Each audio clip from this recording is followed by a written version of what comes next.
नाज़रीन, अभी भारत पाकिस्तान को रोज ही कोई ना कोई धमकी लगाता रहता है, जैसे कि हम इसके जर खरीद हैं। लेकिन आज जो भारत के साथ हुआ है, इससे इसकी अकल ठिकाने आने का पूरा इम्कान है, इसलिए कि हमारे F-17 थंडर ने भारतीय फौज के हाथों के तोते उड़ा दिए और इसे दुम दबाकर भागने पर मजबूर कर दिया। ये वाकया कब, कहां और कैसे पेश आया, इस पर आगे चलकर बात की जाएगी। नाज़रीन, अभी भारत ने जिस तरह दहशत गर्दों की पनाहगाहें बनाई हुई हैं, वो किसी से ढकी छुपी नहीं है। पाकिस्तान ने बारहा कई फोरम पर और बैनुल-अक़वामी तौर पर भी भारत को एक दहशत गर्द मुल्क साबित करने के सबूत फराहम किए हैं और इसके बारे में बताया है कि ये एक दहशत गर्द मुल्क है और ये दहशत गर्दों की एक तरबियत गाह भी है, जहाँ इनको ट्रेनिंग भी दी जाती है और करीबी मुल्कों में दहशत गर्दी के लिए भिजवाया भी जाता है।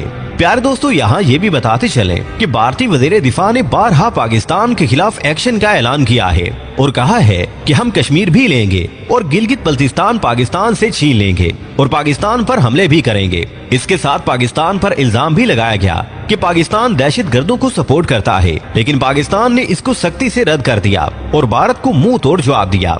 पाकिस्तान ने अगरचे सारी दुनिया को बावर करवा दिया है और सबूतों के साथ साबित करवा दिया है कि भारत असल में दहशत गर्द है, लेकिन दुनिया इसके बावजूद भारत पर उंगली उठाने के लिए तैयार नहीं है।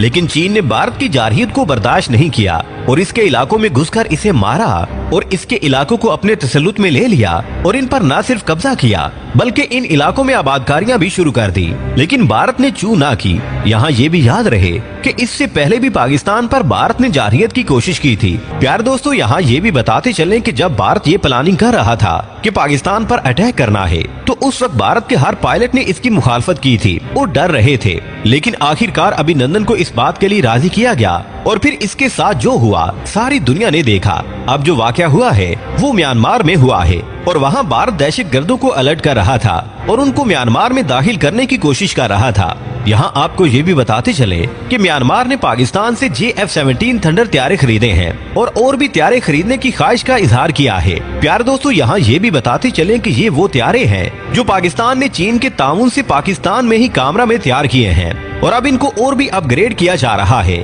और इसका ब्लॉक 3 वर्जन भी तैयार किया गया है। मामला कुछ यूँ है कि म्यांमार और भारत की सरहद साझी है और भारत इस इलाके से दहशत गर्दों को म्यांमार में दाखिल करने की कोशिश कर रहा था और म्यांमार को ये खबर भी मिली थी कि भारत के दहशत गर्दी के कैंप भी इन इलाकों में बनाए गए हैं। चुनाचे इसकी फिजाइया ने सख्त इकदाम करते हुए इस इलाके पर फायरिंग की और इन दहशत गर्दों के ठिकानों पर बम फेंके, जिस पर भारतीय फौज वहां से भाग खड़ी हुई।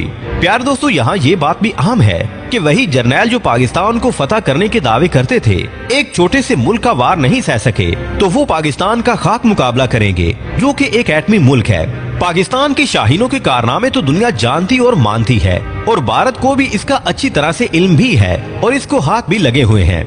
म्यांमार की फिजाइया की तरफ से नेशनल आर्मी के ठिकानों पर गोलाबारी की गई और इनमें पाकिस्तान का त्यारा F-17 थंडर इस्तेमाल किया गया और यहाँ ये भी खबर आई है कि बहुत से दहशत गर्दों को हलाक भी कर दिया गया है, जिनमें कुछ खवातीन दहशत गर्द भी थी। लेकिन अभी ये तस्दीक नहीं हो सकी कि इनकी तादाद कितनी थी।